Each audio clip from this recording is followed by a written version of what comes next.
Yeah, those are actually some of our favorite types of clients. And that's, mentioning those early projects.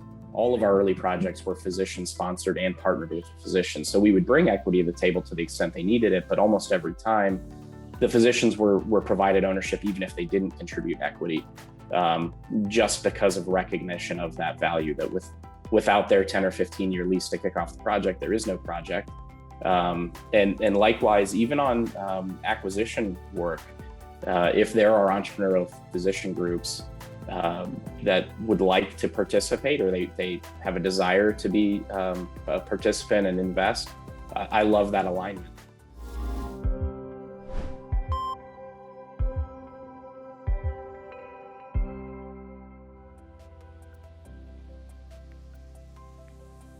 In this week's episode of the Providers, Properties, and Performance podcast, I interview Patrick Wathen, Senior Vice President at Equity, a full-service commercial real estate firm headquartered in Columbus, Ohio, with various offices nationwide and transacting in even more markets.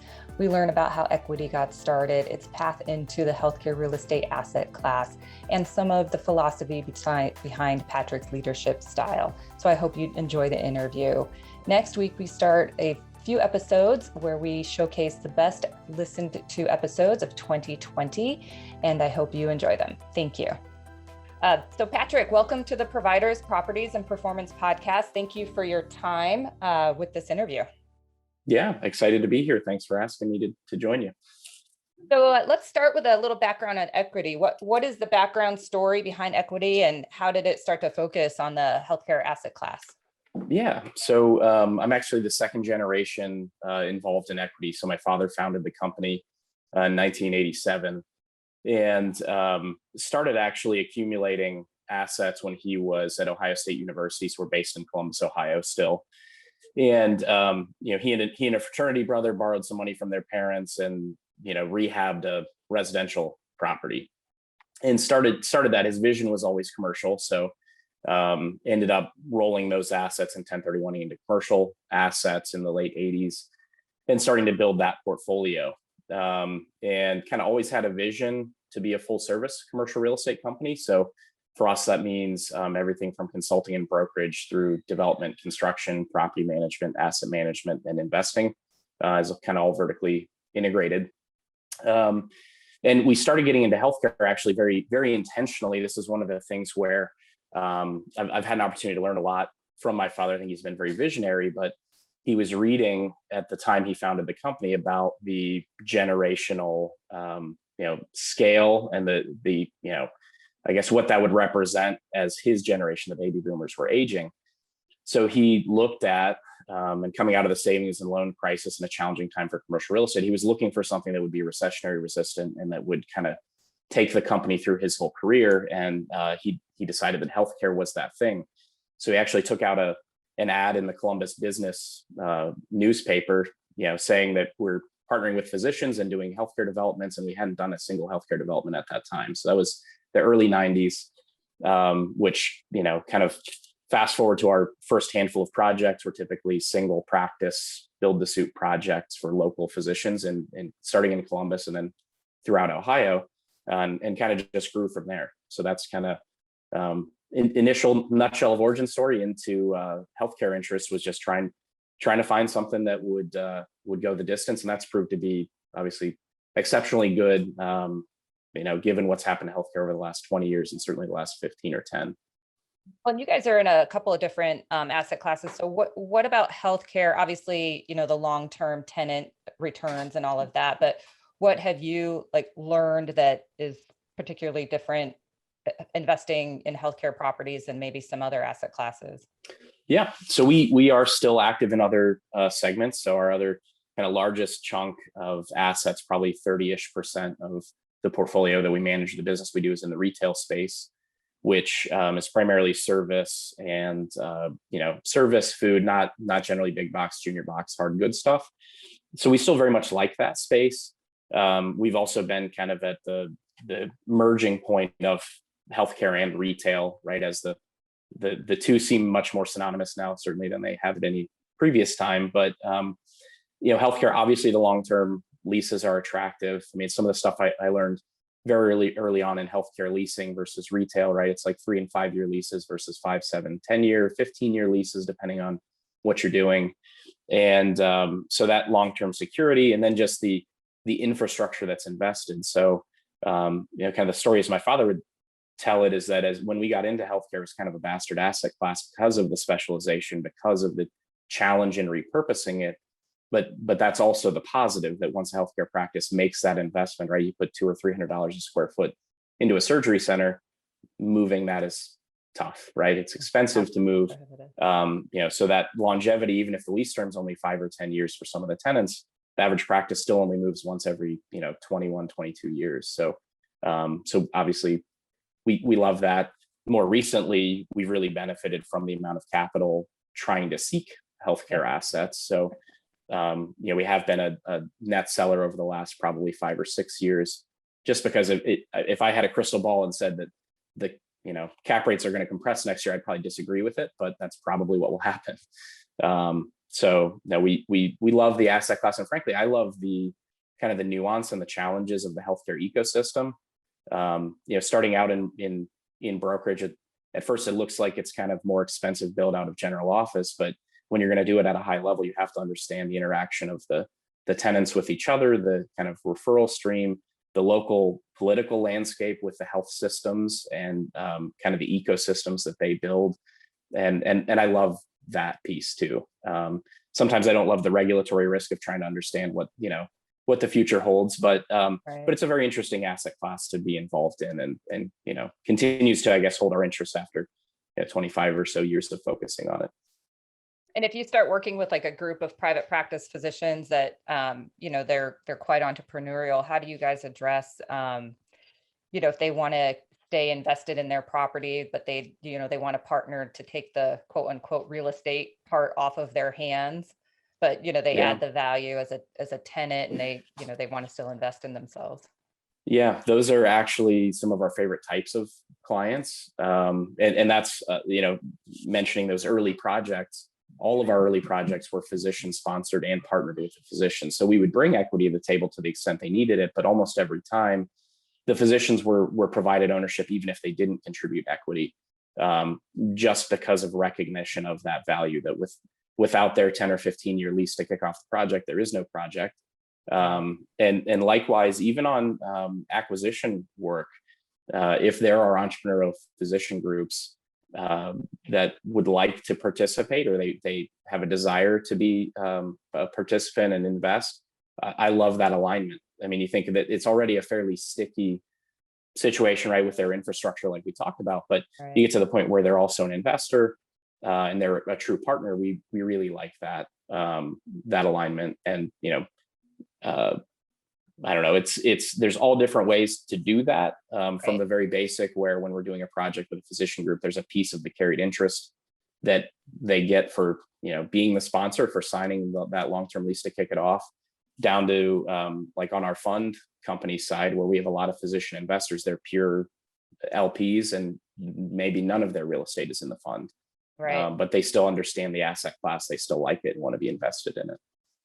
Yeah. And I think, first, I think it gives them skin in the game too, where they're invested in it. Like you said, it keeps everybody committed to the success of the project. But, and I think that, investing in healthcare real estate, it's something that they can understand. So, if you have the options like the funds where they can invest in another property, take the proceeds from, if they're going to sell, for instance, if they sell you a property and take those proceeds and roll them into one of your funds, they can take a look at the property and understand it pretty easily, and don't have to do a whole ton of homework, I find, which they can't do because they just don't have the time. Well, and it's what I love too is, and it's kind of a joke I tell people, is that, somewhere in med school, every doctor was told they needed to own real estate, right? It's somewhere it gets baked in, it gets slipped in, maybe it's subliminal, but, and I do believe that's true. I think they should participate in the real estate, but depending on the practice and what their goals are, the real estate can be a useful tool for them as well. With, we've used the real estate as a recruiting tool for the practice, where they're seeking to add new partners. So when we build a new building, a piece of the attraction to gain those new surgeons or to get those new partners on board is you get to participate in this project as well.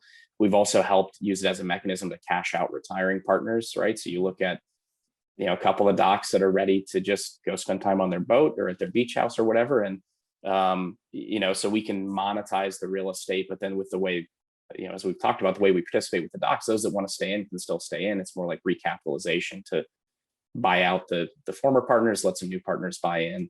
And so I enjoy that piece too, because you're coming alongside them and helping them understand and figure out how the real estate is more than just an investment vehicle. It's also a tool for their practice to be more successful in other ways. Absolutely. Absolutely. And I think the biggest thing is, they when they look at, those tenant improvements, building those out, maybe starting, opening up a new site, and then, the physical real estate, that's a ton of capital outlay, which sometimes, their cost of capital affords that. But, if they could have a capital partner that has some lessons learned, has relationships in the market with contractors, architects, streamline things, it really does save them some one-time headache, effort, and money at the end of the day for maybe just not knowing, a couple of, questions here and there that would have, saved them a lot of heartache. Yeah, absolutely. Absolutely.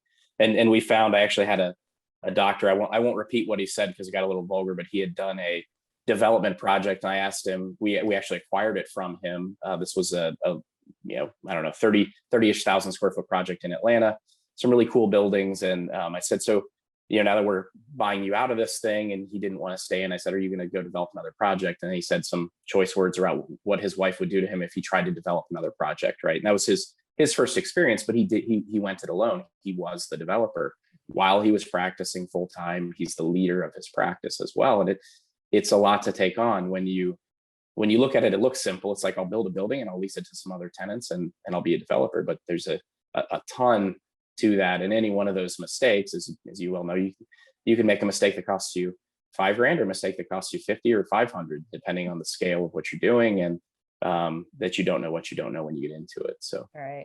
Absolutely. I think letting them know that there's a whole industry out there to help them, it's kind of one of my missions. But so let's talk about locations. And I just have to make a plug because I'm married to a Wolverine. So so Equity's offices, they're concentrated, in the Carolinas, Florida, Ohio, Texas, but you look for opportunities nationally. So where do you, and you're full service, but you also acquire. So where do you focus kind of all of your different functions of your company? So it kind of depends on what the service line is. So as you mentioned, we have physical offices in several different locations. It's very easy to vendor the full platform of services from those offices. But for instance, you're in the Phoenix market. My closest office to you is maybe Austin, Texas. We're not going to be a GC in that market, right? And we don't have the subcontractor relationship, all those things you said before about the good advisor team, right? We're not going to come in and say, I can build it. I may be able to provide program management or owner's rep services there where I can, if it is a project we're doing, I can insulate my risk as an investor by having, a trusted advisor run as an owner's rep. But generally speaking, we vend the full services in each of our markets where we have a physical office. And we kind of view those as entire states, but then typically we'll spread to, call it a 1-state radius around those markets. And that's maybe a little different for Texas because depending on what direction you drive, it's a huge state. Or, we don't do a lot in South Florida, partially because the market dynamics in Miami are much different than, call it, Tampa, Orlando, which are more synonymous with, the mid-tier markets we do work in. And for certain opportunities, we'll stretch further. So on the acquisition front, and obviously we'll get to talk about our acquisition in your market, right? Absolutely. We outsource to what we feel are best in class local partners when we stretch. So although I could have, my property management team do that fully, I know that won't be the best. And we want to be a best in class owner operator. And the other service lines, again, I'm not going to say that I'm going to build something in a market that's, 3 states away. On the acquisition front, some of it depends on scale and lease structure. So we chased a deal really hard last year in Boise, Idaho. That's super far away from our office. I've had 2 trips already this year to Washington State for different client engagements. Now, if there's an absolute net single tenant opportunity with a client out there, sure, I'll do that. There's not a lot of operational risk or management risk. We understand the market dynamics fairly well in those markets from kind of the advisory side of the business, and can place a bet on an acquisition in a market like that, or if there's enough scale. So we have a couple. You mentioned Michigan.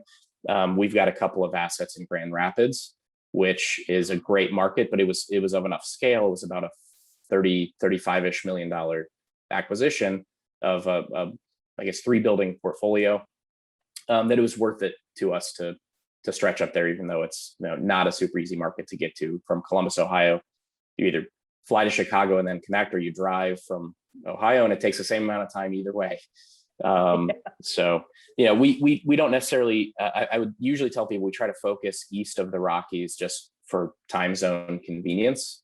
Those trips out to Washington State eat a whole day coming back, so try to avoid that if I can. Yeah. No, it's a lot of that kind of work that I mentioned that takes us to far-flung places is driven by our client relationships with physician groups. To the point where if we're a trusted advisor for them and they say, hey, we've acquired some practices in Seattle, I'm like, great, let's go. How can we help you there? Right, exactly. Well, so when you're looking at, we'll move to acquisitions because that's where you and I met here. But what does equity look for in a healthcare property it's looking to acquire? Size, price range, tenant mix, all the good stuff. So we would usually classify ourselves and tell people that we're a boutique operator in terms of our scale. So for instance, our current fund size is $25 million. That's relative to most of the PE shops out there, institutional buyers. We're not them. Right. So generally speaking, we can flex down. We can do smaller projects. I don't try to, but in our current fund, we had an asset that we wrote a $600,000 or $700,000 equity check, so very small. That was a single tenant ophthalmology surgery center, but that was also a client relationship. So I can stretch downward. That's maybe not ideal. I'd say our bread and butter is in the, call it $5 to maybe $15 million range. But what we've seen is some of the, as the institutions have more and more capital, they keep squeezing downward and downward into our space. So where I could say before, maybe 15 million wouldn't be something that a lot of the institutions would look at. Now they absolutely will. So, maybe it becomes more that 5 to 10 million, which is our sweet spot. But we try to be, I would say, an institutional quality operator, but at a boutique scale. So we actually have a thesis for next fund where we'd start to look even smaller intentionally, just because we think that there's an opportunity to aggregate and create some strong diversified yield with smaller scale assets that are less competitive. Because for us as an acquirer, as a developer, it benefits us that the cap rates are crazy. As an acquirer, obviously it's the opposite. It's challenging.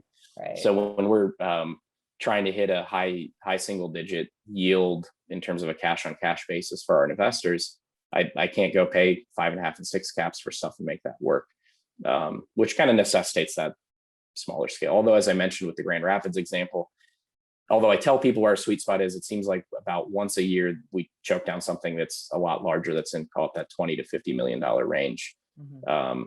And if we go much beyond that, then we're bringing in other capital partners. So we've done joint venture deals or JV equity deals with probably most of the institutions that you're familiar with at one time or another, or have exited to them. And again, because they're all very aggressively seeking product, if I come to them and say, hey, my fund is only going to do 30% of this deal, do you want the other 70? They probably say yes. Yeah. Especially if you've done all the homework and they just have to, review it and yeah, all of that. Yeah, we try to make it easy if it's a financial partner, because we will have done all our homework at that point, the underwriting, the tenant interviews, all that kind of good stuff. Yeah, absolutely. So let's move to the acquisition that we met on here in Tempe, Arizona at 6200 South McClintock. So what attracted you to that opportunity? Well, I'd been on your email list for several years, and obviously just want to do a deal with your team. So frankly, and that's something I've complimented you all on is the focus and the depth of knowledge that makes interacting on. I mean, look, even from the first reach out, and just to be clear, everyone, she didn't ask me to give a glowing review or anything, but being able to work with somebody that understands the space intimately and knows what they're doing, is really refreshing sometimes. And so part of it was that we'd been targeting Phoenix actually for a while. So we, on the advisory side, we had done a rollout going back into probably, trying to think, maybe 2011 to 13 or 14, of bringing FastMed urgent care across the market after they made an acquisition. I think it was called Urgent Care Express. So they bought a 5-unit operator. We were handling all of their real estate. So we helped them primarily on the brokerage side roll out. So got to know the market really well.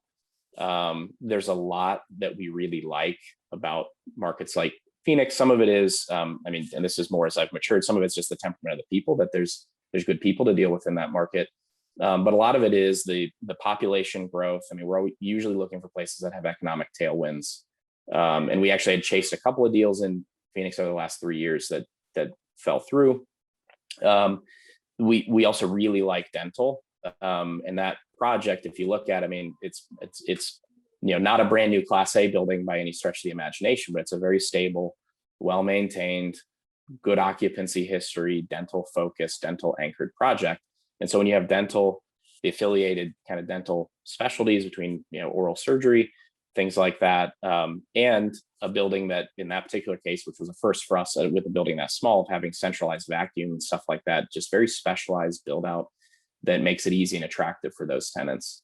And we really like the physical position as well. So I'm kind of, when I meet somebody, they're like, real estate's location. I'm like, no, it is not, depending on the product type. Retail maybe, but some of those fundamentals translated to this building when you look at that intersection where two of the opposing corners have grocery anchored shopping centers. You've got great traffic counts. The property is close to the street and has good visibility, right? It's not retail type visibility, but it's one parcel off the hard corner. So kind of from a fundamental real estate standpoint, we liked it as well. And so kind of combination of those things, we, again, been looking for something in the general MSA, met our size parameters. We were able to, acquire it with, I guess, good enough fundamentals. It's not going to be the, I guess, shining star in terms of overall yield in that portfolio, but really stable, low risk. So when we talk to our investors and we project a range, probably as a lot of people do, that our returns are from X to Y. This may be towards the low end in terms of yield of what we're looking for, but we feel very, very strongly about the risk level or the lack thereof. Yeah. And the tenants in there, imaging and dental, like you said, I mean, going back to the beginning of our conversation, they're very sticky. It's very expensive to move. And I think dental, they're trying to do different things to make the build out less expensive. But, when you have the gases and water and all of that, I mean, it's hard to cut corners and function. So, and then imaging, I mean, that's a huge cost to build out. So, I think the stickiness factor of the tenants in that building are definitely long term. Yeah, and the dental space in general, I mean, in most markets we operate in, the failure of a de novo dentist is less than 1%. So you look at established dentists that, and even through the pandemic, right? This question a lot of people ask is, well, what was it like during the pandemic? It's like, well, all it did was create a backlog because the person that maybe canceled their routine cleaning rescheduled it for later. So we did have a situation where some of our clients had 2 and 3 and 4 month waiting lists to get an appointment just because they had to catch up. They had to catch up. I did that with my own dentist where I can't remember. I guess it was probably around like January or right after Christmas, and I went in to schedule my appointment and I had to wait until the middle of last month for a cleaning, right? And it's just so they perform very well, very solid, low failure rate, and we also like the kind of the broader market dynamics or the macro environment of dental right now, where there's a lot of acquisition activity. So there's a chance that there's credit enhancement as well if 1 or 2 of those practices gets pulled into a larger group, that when we go to exit in a few years would be a good story to tell. I'm seeing a lot of that. I'm seeing, some, and it goes in cycles, but with ophthalmology, I'm seeing a ton of acquisitions and consolidation. It's huge. And yeah, I mean, I think if some people did not weather the pandemic very well, they're probably, trying to, find partners to make some of the overhead and that sort of stuff less cumbersome. Yeah, sure. Yeah, absolutely. Absolutely. But yeah, I mean, one thing you said about our team, I think the one thing that, investors like yourself value is, we really get to know the tenants on any acquisition that we get. Cause that's the part, I mean, you guys are doing capital sources, and you've got, your resources are a bunch of different asset classes. And what we offer is, really being able to tell you the stuff that's not on the spreadsheet, a little bit about the tenant, their history, just because we've lived it. Yeah. No, and again, that's clear, right? Yeah. And to work with a partner too, whereas we look to grow within that market, where we can tell you a little bit about what that criteria is, and the stuff that you bring to us is qualified and meets that. Because there's a lot, and we were kind of joking before we got on the call here about the managing the inbox and stuff, that there's so much stuff you just have to delete, right? Getting some emails that are worth reading is good from time to time. Call first and let you know that, this asset's coming on the market, and so you can, sharpen your pencils. Yeah, absolutely. So I know I mean, obviously this last year, and, I think this year, everyone's trying to figure out, a little bit of lessons learned from the pandemic. But if you look ahead 3 to 5 years for equity and some of the things that you guys, have learned, where do you see your vision maybe shifting a little bit or changing, in order to either recover or grow? Maybe grow is a better word, grow from anything that you experienced during the pandemic? So in our kind of across our spectrum of services, there were a couple things like brokerage activity, and especially in general office, right? That was hit pretty hard. Basically, the brakes were hit. So our overall brokerage activity as a company is probably down 25 or 30% from where we thought we would be. But we, frankly, are pretty happy about that result given the situation and what it could have been. Right. Construction and development activity depends on what stage it was. So some of the things continued right on through, because if you've already broken ground and your financing's in place, you can't, pump the brakes. You just have to roll through it. We have a little bit of a lull right now, which is basically a result of the construction purchasing decision making that was happening this time last year. So if people were in earlier stages and they pumped the brakes, there's a gap here. But what we're seeing is that that's mostly picking up by the second half of the year, kind of across those longer decision timeline projects. Because if they were put on hold, whatever company it is still had a desire to grow, has a desire to grow. So again, Gen Office, which we don't do a lot of, is still in the weird phase of what's after COVID. Healthcare is mostly right back to normal. Retail is a different, more complicated conversation, but as we're on a healthcare focused conversation here, we'll stick mostly to that. So as we roll forward, I mentioned this a little bit earlier, starting to aggregate some smaller scale assets as well, and targeting yield. So we've been in a really low yield environment, and a lot of our investors, although I mentioned we have physician investors, and other than just some high net worth investors and some family offices, a lot of investors that are coming through registered investment advisors and wealth planners, and tailoring a product to that audience, which is just providing strong yield. So when they look at a fixed income portion of their portfolios that they're trying to craft for their clients, they have to stretch into some really risky stuff to get yields that are even middle single digit returns. And if I can give them a high single digit return in a diversified base of healthcare assets, that sounds pretty good to them. So it's still an alternative asset in terms of how they would view it, but shaped and molded more like something that fits a need that they like on a fixed income side. So that for us means looking at 2 and 3 tenant stuff, and maybe stretching down to 6 to 10,000 square foot projects instead of our normal threshold. We'd like to be above 20 as it stands today. Some of that means making sure that our back office is efficient so that we can process and handle more properties. So a lot of that means investing in infrastructure and automation as we grow and scale that, shifting from manual process as much as possible to things that automatically go through software systems and things like that. So a lot of back office investment related to that.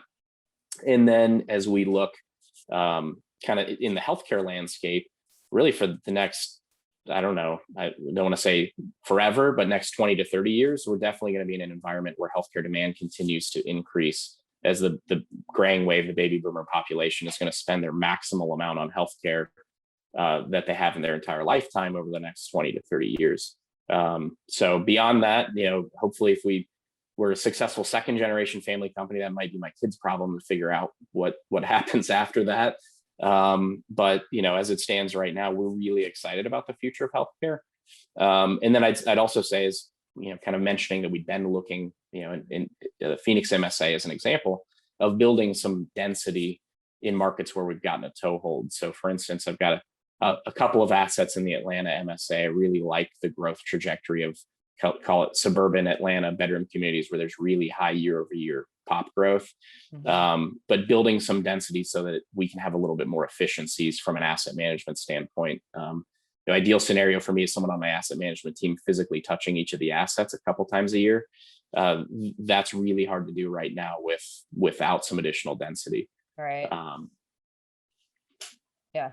I think, like you said, not so much Southern Florida, but I think mid Florida, those population demographics, they just continue to grow as well.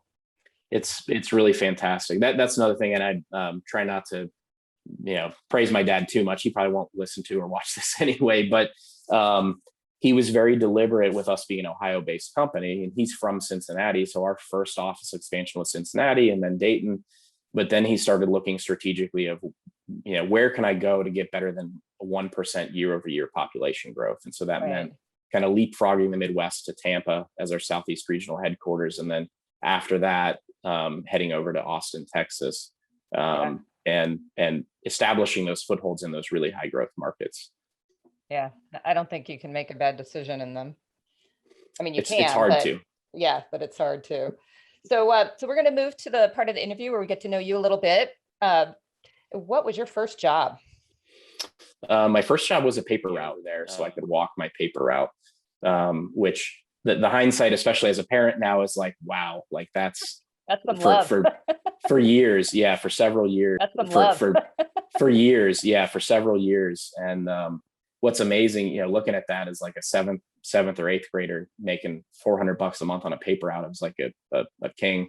But that was very, I don't know, formative. I've always been kind of an early riser, kind of had to be for that job. But then I went out to a job fair to get a, quote unquote, real job at a local water park, and went with my high school buddies. We were all going to be lifeguards for the summer. It was going to be fun and all that. And then I came home from that all excited to tell my parents I got a job. And my dad said, well, how about you come be a laborer on a construction site instead? It'll be a better experience for you. And it was, sweeping the floor, picking up the trash, moving piles of materials, basically being the low man on the totem pole. And, but got to see from, pouring of the concrete. This was on a orthopedic surgery center here in Columbus. And then basically that started a tradition of every summer through high school. So that was when I was a junior in high school. Every summer I interned in a different division of the company through college. So I got exposed to kind of the entire spectrum of real estate, which was a really unique and very awesome opportunity. So that by the time I was in my junior year of college, I already had my real estate license. I knew I wanted to go into brokerage. I knew I wanted to do healthcare, which is, I think, compared to my peer group, it's really rare at that stage to kind of know what you think you want to do. And that's evolved a lot as I've gotten into the field in terms of what parts I do, but kind of always had that desire and direction. I guess it probably was good that I didn't go to the water park, but I do still think my friends had more fun than I did that summer. Yeah. Well, I mean, I love that story though. I mean, that's a great way. I mean, I hear that a lot from family, generational family run companies is, my Saturdays I'd go and, be checking on air conditioners for, with my dad because he was too cheap to hire anyone. So Yeah, absolutely. So what do you think you'd be doing for a living if you weren't in the healthcare real estate industry?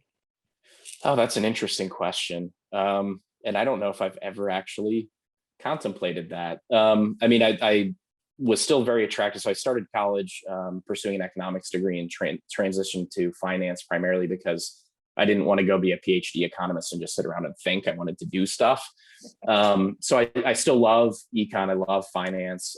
Probably would have ended up, kind of in a corporate finance role somewhere. I love the consulting side of the business. I mean, at this point in my career, wouldn't want to jump in and do the hours of an entry level consultant, but I think I probably would have gravitated towards that industry, or the private equity operating company side. So we've had an opportunity, mostly through our healthcare tenant relationships, but to get to know some of these really prolific healthcare investors that invest in the opcos, and I find that to be very fascinating and similar to a certain extent to what we do. Much more complicated. I always tell my friends in that industry that what they do is incredibly challenging compared to what we do, because I just have to find the spot that works for the tenant and then put them in it. They have to staff it, hire it, all the equipment. I mean, all the nuances of what they do, not to mention the billing and the coding and payers and all that kind of stuff. But probably would have ended up, somewhere corporate finance consulting, or, hopefully still in healthcare.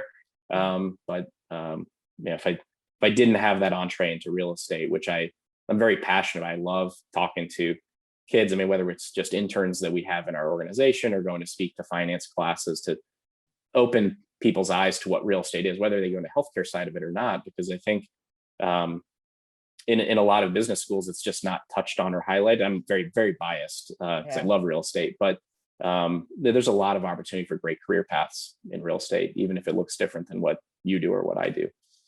Yeah. And I think the thing with teaching real estate in a class is, you can teach the quantitative side, obviously in a class on spreadsheets and stuff like that. But I think the number one, location, never, it always is part of the equation, because you can have something that looks great on paper, but when you go to visit it, it's next to a highway, or, just something weird that all of a sudden you're like, this is gonna devalue it a little bit. Yeah. And you can't, those fundamentals matter. Yeah. I mean, you just can't always teach it in a classroom. So I think, some of these college kids, to really do real estate, they have to have the in-class stuff, and then they have to really go and, work with somebody on the street, honestly, to get their hands dirty and see it, touch it, feel it, work on some deals.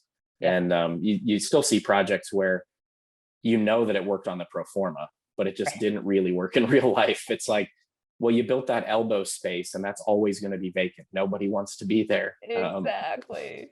Yeah. Absolutely. So who are you listening to right now for news, inspiration, or information? So I'm kind of old school. I still listen to the radio on the way to and from the office, and listen to NPR News, which has some pretty decent programming. I like listening to economic and finance business podcasts and stuff like that. That's more so when I'm traveling, so I'm going to the airport and download a few things to listen to on the plane. Recently, I'm more of maybe a reader than a listener.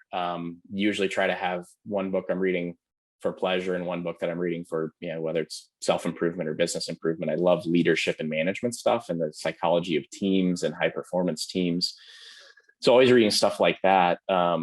Right now I'm reading a book called The Better Angels of Our Nature, which is a look into kind of the data behind violence declining over the course of humanity, and then more specifically over the last century or so, which is kind of an interesting argument, just because it seems like everything is more violent, but a lot of that is news cycle related, or that when something does occur, we're much more aware of it than we were at any point in human history. But so I like reading things that kind of challenge my worldview a little bit, with things where if somebody asks me, and when I tell people like, hey, I'm reading that book, and it's taking me a while because it's 800 pages and it's fairly dry, but you get to the point where you're like, oh, what are you reading? It's like, oh, it's this book about how there's less violence than there used to be. And people usually just kind of look at you like, what, there's less?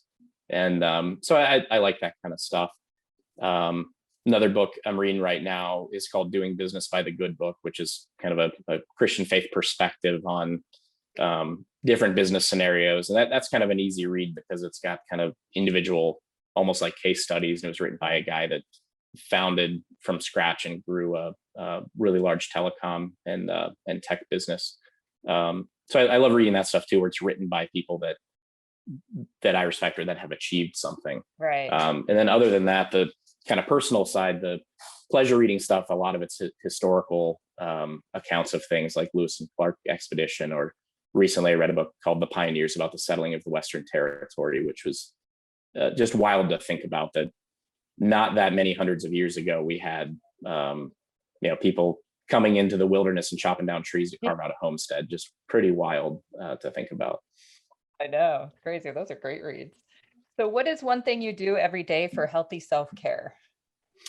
For me, it's really just playing with my kids. So my kids' age ranges right now, I've got 3 kids, and they range from 3 to 9. But the best unplug and kind of, de-stress for me is just to come home and get into whatever they're getting into. So that could be jumping on the trampoline or playing tag or building Legos or any of that kind of stuff. I would say I struggled with that early in being a parent, partially because of a career focus. And that's something I'm pretty open with people about, that I probably wasn't the father and husband I wanted to be the first handful of years of my career, but trying to do more than just lip service to that prioritization in my life. And again, it's just, my mental state is so much better if I can drop a couple of the stressors and just get down on the floor with the kids and do something. So I love that, and try to be deliberate about actually playing with them, not just watching them, or not just being present, but being in whatever they're doing. And I've had a lot of great mentors around me that I recognize very much, especially with a 9-year-old already, that I just remembered we just had, that's going to be fleeting. So trying to capture that while I can. Yeah, well, I think parenting and marriage, I think they're constantly growing, and you're constantly learning. And if you look at who you were when you were new to both experiences to where you are now, as long as you're willing to grow and adapt, I think, because you're always learning how to hopefully be better. But yeah. And hopefully my wife would say something similar if you asked her. I think both have to grow, because I think, everyone has to grow in the relationship for sure. And if anyone says they're perfect in it, they're just not being very honest with themselves. Yep. Are leaders born or trained? I mentioned before, I'm kind of been a student of leadership, and that for me, that started in Boy Scouts when I was a kid, which was always very focused on leadership skills and leading. And so I do think there's certainly some characteristics that are born. There may be some personality traits. Charisma is hard to learn. Some of those things that do make people natural leaders, but I think those kind of traits give you an opportunity maybe to be a leader. I would much more slant towards that leaders are built or trained or made. It's kind of something that, honestly, like we were talking about with marriage or relationships, that you're constantly working on it. And you've got to be cognizant, so outwardly cognizant. And look, EQ is something that's talked about a lot these days, which is very, very true, but it's having that kind of EQ and interactions, or even when you don't have an interaction, having an intuition of when you need to speak into somebody's work or check on what they're doing, or offer to help, even if you know that they don't need help, just because that providing that encouragement will do them good. So again, usually in my bookshelf, there's going to be a handful of stuff cycling through that's related to leadership and management. And I always figure, if I read a couple hundred pages, if I pick up one more good tidbit that's something I can integrate, then that's a win. And so that's kind of the same mentality we talk about with our executive team, is kind of constantly focusing on that, constantly trying to improve that, and invest the time in it. It really is just a big time investment. It's very easy to put the things down on a piece of paper and say, here are the 6 things I need to do to be a good leader. But unless you're actually investing the time with the people you're trying to lead, then none of those things can come to fruition. So yeah, I definitely slant towards built, but I mean, there's some people where they're just, you can look at a certain handful of examples. They're just obvious natural leaders, and obviously that helps. Yeah, absolutely. Well, Patrick, this has been a wonderful interview. I appreciate your time very much. Yeah, no, I'm honored to be invited and really enjoyed the conversation. So, anytime you want to chat, let me know. Awesome. Thank you.